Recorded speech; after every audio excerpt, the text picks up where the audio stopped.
Hello and welcome back to Horoscope TV. It is so wonderful to have you with us again. It's great to be here. Today, we are turning our cosmic lens toward a very specific, and I think often, misunderstood part of the zodiac. We're looking at the meticulous, the grounded, the ever-analyzing Virgo. Indeed. And, looking at the data we have for this particular week, meticulous is exactly the kind of energy we're going to need.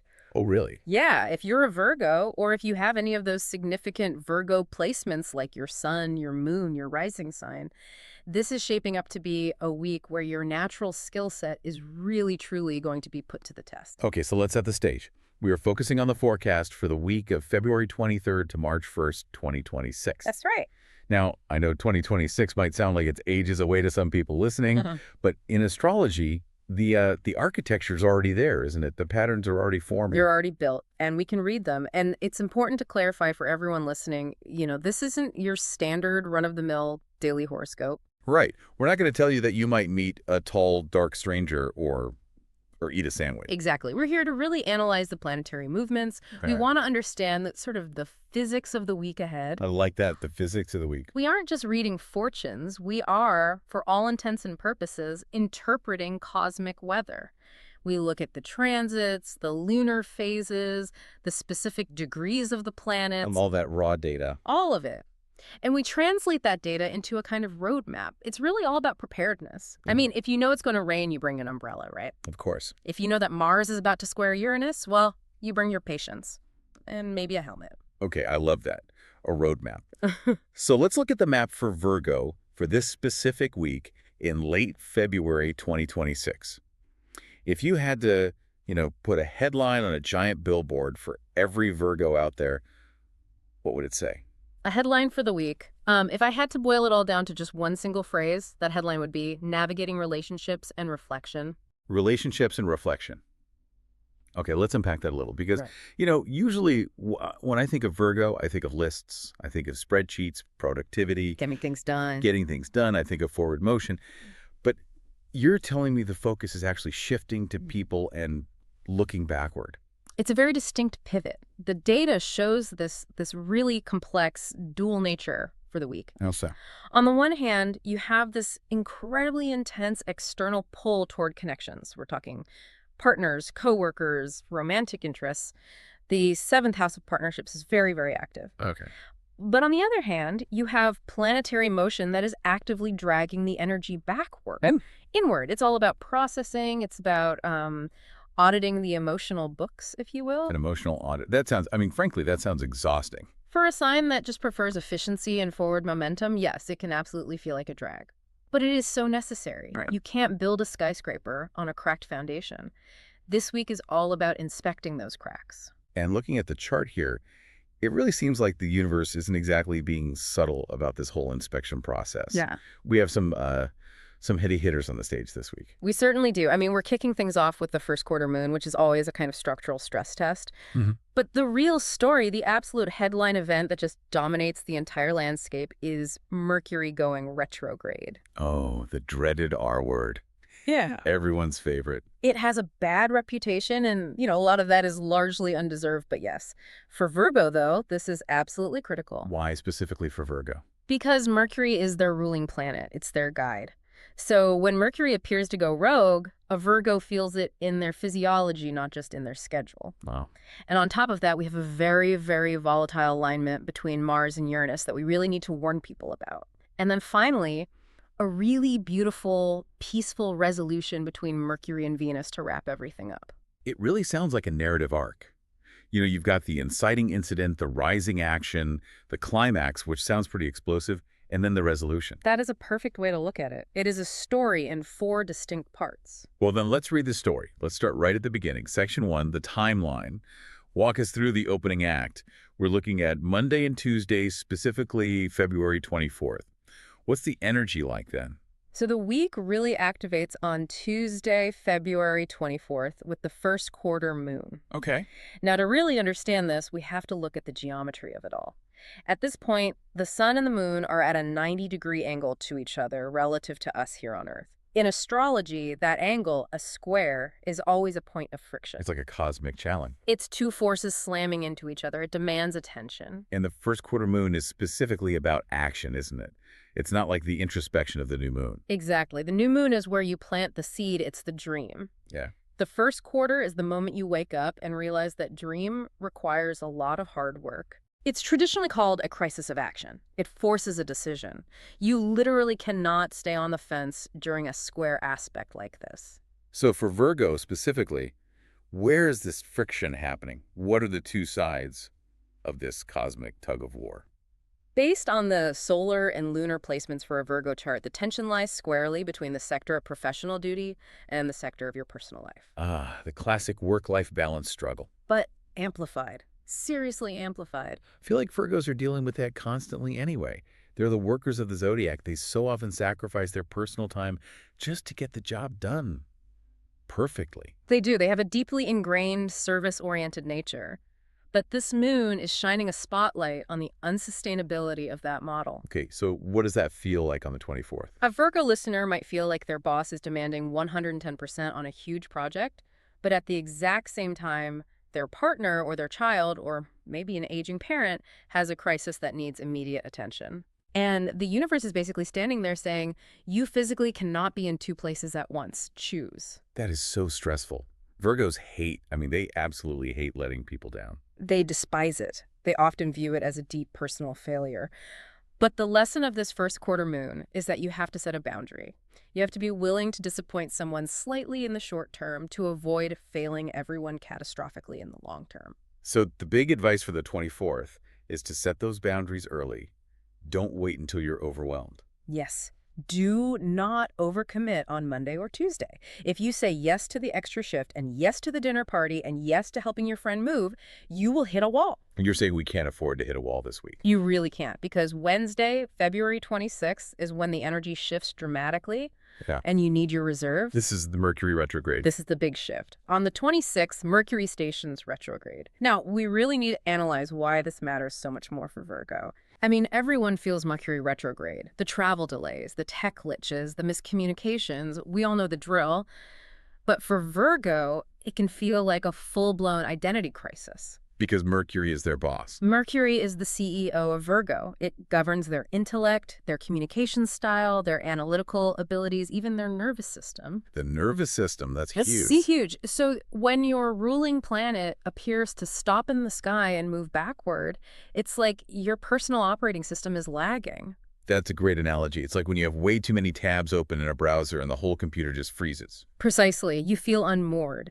Things that usually click instantly for a Virgo: analyzing a spreadsheet, organizing a complex schedule, recalling a specific fact, it might all feel foggy. You might reach for a word and it just isn't there. You might look at a calendar and completely misread the date. It's that kind of low-level confusion. But this isn't just happening in a vacuum, Yeah. right?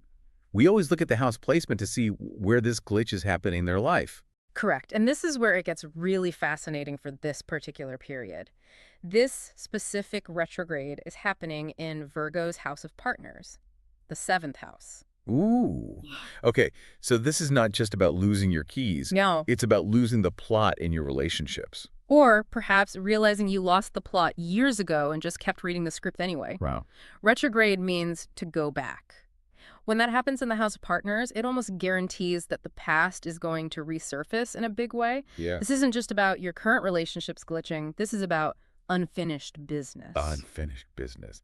That sounds so heavy. Are we talking about like ex-partners literally showing up at the door? It's very likely. The astrological geometry is practically rolling out a red carpet for ghosts from the past. Ghosts. Old flames, ex-spouses, or even just old conversations that you thought were totally resolved but actually weren't.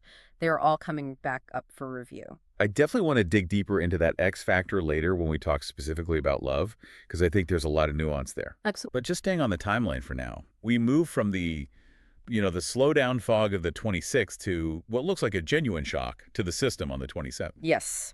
Friday, February 27th. If you have a calendar, circle this day in red ink. Seriously. We have Mars interacting with Uranus. Okay, let's break that down. Mars is the planet of war, of aggression, of drive. And Uranus is the planet of sudden, shocking, unexpected change. Right. Think of Mars as a lit match. and Uranus as a leaky tank of gasoline. Not a good combination. Not at all. When they form a hard aspect, a square, which they are doing here, it creates extreme volatility. It creates sudden, unpredictable heat. That sounds explosive. Genuinely. It is high friction energy. And for Virgo, a sign that thrives on predictability and routine, Uranus is the ultimate disruptor. It's their planetary opposite in many ways. So what does that look like in real life? It suggests a sudden shift in plans. Maybe a project you've been working on for months at work gets scrapped at the last minute. Maybe a friend cancels an important plan.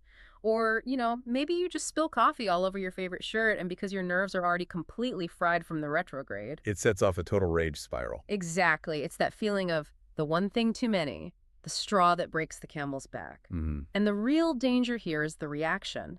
The forecast explicitly warns, and this is important, do not let a small change ruin your whole week. Emotional regulation. Emotional regulation is the core challenge of the 27th. If you explode, the cleanup is going to take so much longer than the event itself. So Friday is a keep your head down and just breathe kind of day. Take the path of least resistance. Seriously, do not try to be a hero on this day. Do not try to force a solution. Just survive the day, because if you can make it through Friday, the reward arrives on Saturday, February 28th. The resolution. The light at the end of the tunnel. The resolution. Mercury, even though it's still technically retrograde, has a beautiful meeting with Venus. Venus. The planet of love, of beauty, of harmony. When the planet of the mind, which is Mercury, meets the planet of the heart, Venus, you get this beautiful integration. It acts like a cosmic balm. A soothing ointment for the burns from Friday's explosion. A lovely sense of peace just descends. It is a perfect window for talking things through. If you had a fight on Friday, Saturday is the day you fix it. The words come easier, the kindness returns, it clears the air completely. Okay, so to recap the whole narrative arc of the week, we start with the tension of having to make a choice on Tuesday. We then enter the fog of the past on Wednesday with the retrograde. Right. We hit a potential landmine on Friday. A big one. And then we wake up in a sort of peaceful garden on Saturday. That is the journey, and knowing the terrain ahead of time just helps you pack the right gear for the trip. Okay, so knowing that timeline, let's zoom in on the specific sectors of life. Because you mentioned the House of Partners is all lit up. Let's talk love and romance. It really is the main character this week. The planetary clustering in that sector means you just can't ignore your love life. You can try to focus on work, you can try to focus on your to-do list, but the relationships will keep pulling you back in. Let's go back to that retrograde starting on the 26th. You mentioned the past coming back, the X factor. If I'm a Virgo and my ex-partner texts me out of the blue on, say, Thursday the 26th, do I answer it? That is the million-dollar question, isn't it? And, the popular advice you see everywhere is don't text your ex during a retrograde. Just block and delete. Right, that's the standard rule. But the astrological view is, I think, a bit more nuanced. The retrograde brings things back not to torture you, but to teach you something. Okay, so it's a lesson, not a punishment. That's a helpful reframe. It's a reframe. Correct. If an ex reaches out, or if you feel a sudden, just overwhelming urge to call someone from your past, it's usually because there is a lack of closure. There's an unfinished talk. The file is still open on your cosmic desktop, and it's using up your mental and emotional memory. So the interaction is really about closing that file for good. Yes. The forecast strongly suggests that this isn't necessarily a sign to restart a toxic cycle. You don't have to get back together. But it might be the perfect opportunity to have the conversation you never had. To get that closure. To finally understand why it ended. To say the apology you never got to say, or maybe to hear the apology you never got.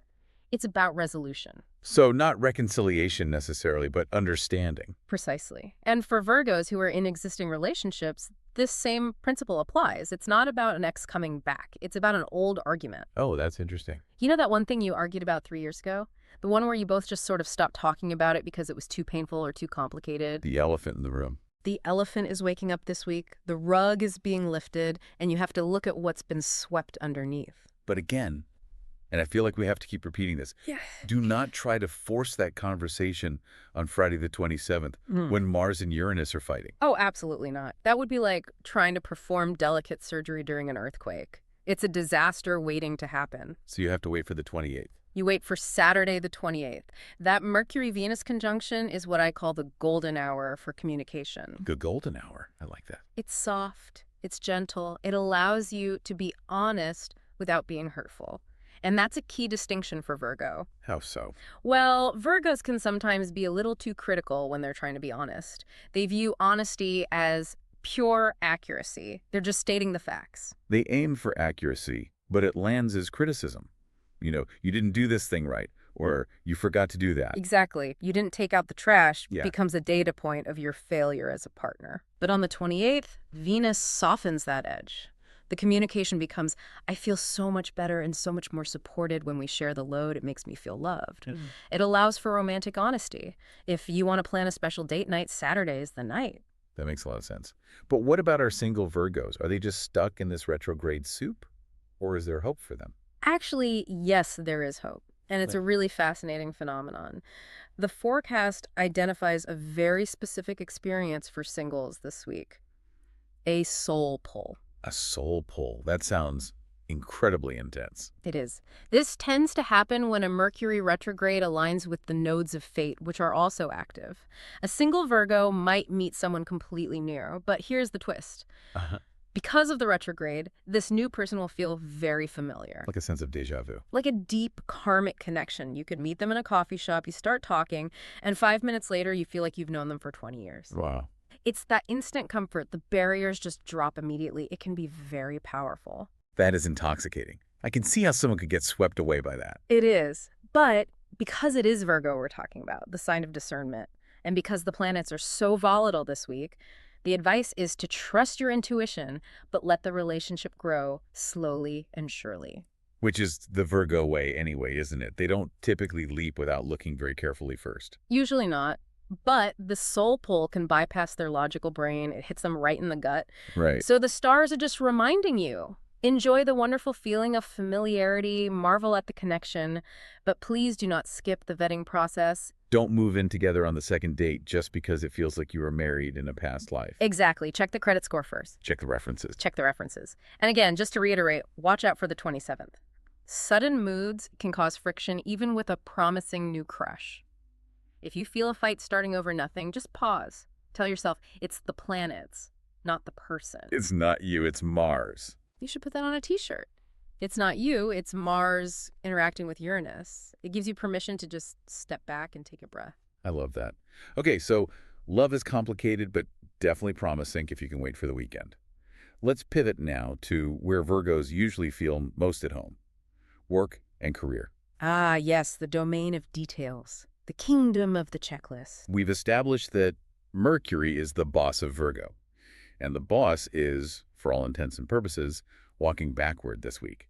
How does this affect the 9 to 5? It slows everything down significantly. The forecast explicitly says things will feel slower than usual. What does that look like? You send an important email and you don't get a reply for 3 days. You submit a proposal and it gets stuck in committee for no apparent reason. The office copier jams, the software update fails to install. For Virgo, who prizes efficiency and speed above almost anything else, that sounds like a special kind of torture. It creates a tremendous amount of low-level anxiety.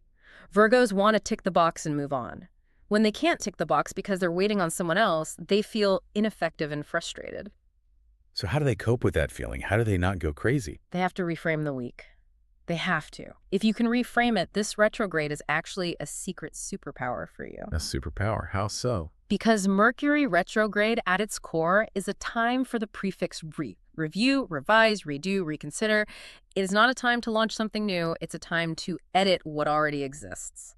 And who is the best editor in the entire zodiac? Virgo, without a single question. Right. Virgo's natural, incredible attention to detail is their greatest asset this week. While everyone else is getting frustrated and annoyed by the delays, the Virgo can use that extra time to find the hidden mistakes. I see. They can be the one to catch the critical typo in the contract that would have cost the company thousands of dollars. They can find the bug in the code that every other developer missed. So don't try to push the river and force things forward. Instead, just inspect the boat for leaks. That is a perfect way to put it. Revisit old contracts. Go back over shared projects. Double-check your own work. Assume there are errors and hunt them down with your famous Virgo precision. That is how you win this week at work. You win by saving the day through scrutiny. But then we have Friday the 27th again, the Mars-Uranus drama. How does that play out in the office environment? Workplace drama. It's sudden, it's explosive, and it's likely completely unnecessary. The forecast warns of a sudden argument about a project goal or a specific task. Can you give us a scenario? Imagine you've been working diligently on a project for weeks. On Friday, a boss or maybe a client suddenly says, actually, you know what? Let's change the entire direction. Or a coworker just snaps at you in a meeting for no reason. And the Virgo instinct might be to fight back with facts, to pull up the data, to say, that is completely illogical, and here are the 10 reasons why. Yes. Resist that instinct with everything you have. The advice is strategic and simple. Keep your head down. Don't engage. This is not the day to be the hero. This is not the day to be the whistleblower. If you see a fire starting in the break room, don't try to be the firefighter on Friday. Just get yourself to safety. Avoid the drama. Be patient. Because by Saturday. By Saturday, the energy shifts completely. Now, obviously, most people aren't working on a Saturday, but the mental space clears.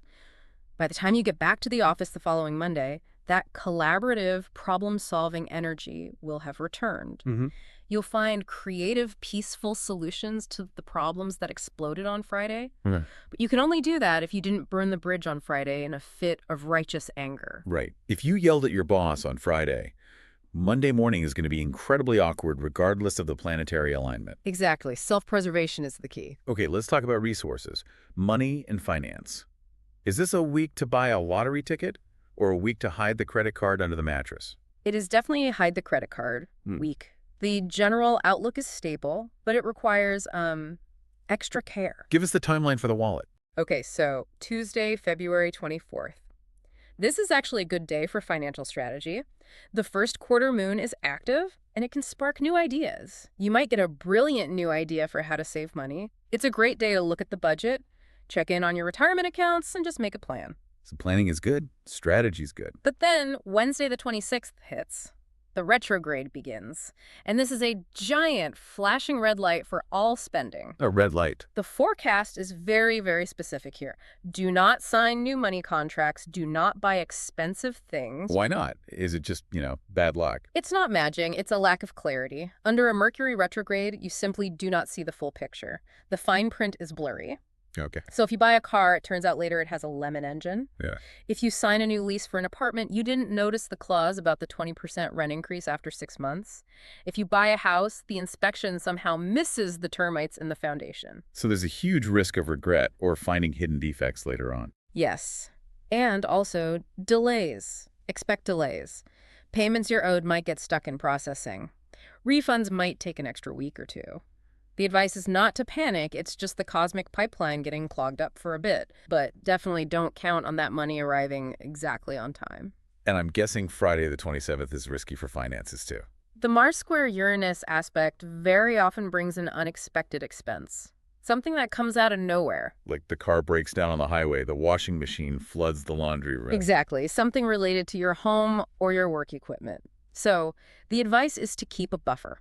Keep the budget simple this week. Don't spend your last dime on Thursday because you might really need it for an emergency plumber on Friday. But is there any good news for the bank account at all this week? Yes, thankfully. Saturday the 28th. That lovely Mercury-Venus aspect can bring a little bit of good news. It could be a joint investment that pays off a little, or just a small gain. Maybe you find a $20 bill in an old coat pocket you haven't worn in years. Maybe a friend finally pays you back for a dinner from months ago. It's probably not a lottery win, but it's a small boost that really lifts the mood. We will take it. Every little bit helps. Now, I want to touch on something that I think Virgos often neglect because they're so busy taking care of everyone and everything else. Their own health and wellness. This is so crucial. Virgos rule the 6th house of health and service, but they often prioritize service to others at the direct expense of their own health. The core thesis for them this week is simple. Your health is directly tied to your mental peace. The mind-body connection. Virgos are very somatic people. They manifest stress physically. They don't just feel worry. They get a stomach ache. They get a rash. They get a debilitating migraine. Their entire nervous system is incredibly sensitive. And this week, with Mercury, the ruler of the nervous system, going haywire, that risk is very high. Extremely high, especially with that retrograde scatter kicking in on the 26th. Right. On the 26th, the feeling is just scattered. Your mind is everywhere at once. So the prescription isn't a high-intensity CrossFit class. That would be way too much stimulation. What is it then? The prescription is quiet meditation. a relaxing hobby like knitting or painting or gardening, you need to clear the mental RAM so that the body can finally relax. And what about for Friday the 27th, the day of high tension? That tension will absolutely settle in the muscles. Mars creates heat and tension in the body. You might feel physically tight. Your shoulders will be up by your ears. You'll be clenching your jaw without even realizing it. I was literally doing it right now, just thinking about it. Relax the jaw. Everyone listening, relax your jaw. The remedies for Friday are gentle stretching, a walk in nature. You have to consciously tell your muscles to let go. And the forecast also mentions the home environment being important. Yes. By the 28th, when things calm down, the home becomes a sanctuary. Creating a peaceful space is essential for physical recovery. Clean the sheets, light a candle, declutter a corner of the room. A chaotic home will make a Virgo feel physically sick this week. A peaceful, orderly home will heal them. It all comes back to that fundamental Virgo need for order and calm. It does. For Virgo, order is medicine. Okay, we have covered so much ground. We've gone from the first quarter moon to the retrograde, from the love life to the office drama, and we've even checked in on the body.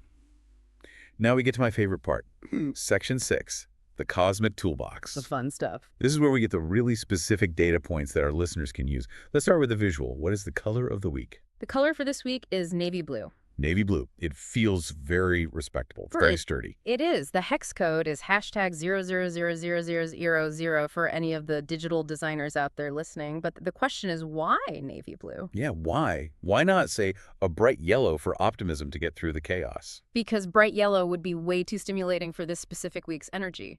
Think about what's happening. Chaos, retrogrades, sparks flying on Friday. Navy blue is the antidote to all of that. It represents depth, stability, and authority. It's the color of the deep ocean that isn't disturbed by the storm raging on the surface. It's grounding, keeps you centered. It is very grounding. Wearing navy blue this week is like putting on a subtle suit of energetic armor against the chaos. It signals to yourself and to others, I am calm, I am in control, I am the adult in the room. I love that. I'm going to go buy a navy sweater. What about the numbers? We all want to feel a little lucky. We have a really interesting sequence here. So the key dates to watch are the 24th, which is the balance check, and the 28th, which brings the peace. But the lucky numbers themselves are 5, 14, 23, 32, 41, and 50. I am sensing a pattern there. You are. What do you see? We add the digits. 1 plus 4 is 5, 2 plus 3 is 5, 3 plus 2 is 5. They all reduce to the number 5. Exactly. And what is the significance of the number 5 in this context? 5 is the numerological value of the planet Mercury, the ruling planet of Virgo. Ah. So we are leaning into the chaos of the ruling planet, not running from it. We are leaning into the core vibration of the ruler. Even though Mercury is retrograde and causing some trouble, aligning with its core energy, which is all about adaptability, communication, and quick movement, is where the luck lies. It's about being flexible like Mercury, not rigid and unmoving. That makes sense. Now let's talk, people. We can't get through a week like this alone. Who is the best match for a Virgo this week? Who should they be calling for support? The best match, hands down, is Capricorn. The Seago. Okay, why them? It's that shared earth element. They just speak the same practical language. Capricorns are hardworking, they're practical, they're ambitious. When Mercury goes retrograde and the Virgo starts spinning out, worrying about every little detail, did I send that email? Did I lock the front door? The Capricorn is the rock. They provide the ground when Virgo's world feels shaky. They provide the ground. They do not feed the anxiety. A Capricorn will say, okay, that went wrong. Here is the 3-step plan to fix it. Let's get to work. No drama. No drama. They don't panic. They help a Virgo focus on the tasks that actually matter. So if you're freaking out on Friday the 27th with that Mars-Uranus energy, call a Capricorn immediately. They offer such solid, unwavering support during that kind of stress. They won't be rattled by the sudden changes. And then on Saturday the 28th, that synergy is just beautiful. You can share goals, work on a project together, and just feel completely understood without having to over-explain yourself. Okay, so conversely, who should we maybe avoid this week? Who is the worst match? I'm sorry to all the archers out there, but the data points to the worst match being Sagittarius. Sagittarius. Okay, a mutable fire sign. Very different energy. The core conflict here can be boiled down to speed versus caution. And Virgo is all about caution this week. Especially this week. Remember Monday the 24th, the first quarter moon, pushing for action. The Sagittarius is going to be way too impulsive. They'll be the ones saying, let's just quit our jobs and move to Bali today. And the Virgo is going to have a full-blown panic attack because they haven't researched the visa requirements or the vaccination schedule yet. Exactly. And on Friday, with that Mars-Uranus energy, that makes a Sagittarius potentially reckless. Mars is fire. Sagittarius is a fire sign. They might take risks that feel genuinely dangerous to a Virgo's nervous system. They might say something shocking in a group just to get a rise out of people. And the communication breakdown with Mercury retrograde. It's a minefield. The typical Sagittarius communication style, which is very direct, very blunt, very truth at all costs, is going to land all wrong. They'll say something they think is just funny or honest, and the Virgo, who is already feeling extra sensitive, will take it as a deep personal insult. So misunderstandings galore. It's probably best to just avoid any serious talks with them this week. Go have a fun, lighthearted drink with them in a month when the sky is much clearer. But for this specific week, it's wise to keep a safe distance. Good advice. Protect your peace. Above all else, protect your peace. Well, we have covered a lot of ground. We've gone from the first quarter moon to the retrograde, from the love life to the office drama, and we've even checked the color swatches and the phone book. Let's try to analyze the big picture. What is the final takeaway from this journey? You know, if we look at the whole picture, this is really a week that demands maturity from Virgo. It starts with a difficult balancing act. It forces you to look at the past through the lens of the retrograde. It tests your patience with a sudden shock. But, and this is the most important part, it lands in a beautiful place of communication and love. It's a journey. It's not a flat line. There's a real story here. It is not a flat line at all. And my final thought for everyone listening is this. The retrograde isn't a curse. We fear it, we make jokes about it, but we really shouldn't. It is a mandatory pause button from the universe. If the past comes back this week, if that ex calls, if that old issue from work resurfaces, don't run from it. It's coming back because there is a gem of wisdom there that you missed the first time around. Your only job is to pick it up, look at it, learn from it, and then you can finally, truly move forward. That is such a beautiful perspective. Don't waste the retrograde. Exactly. Use it. It's a gift. Well, thank you so much for guiding us through the stars today. This has been incredibly insightful. It was my absolute pleasure. Navigating the cosmos is always better when you have a map. And thank you to you, our listener, for tuning into this episode on Horoscope TV.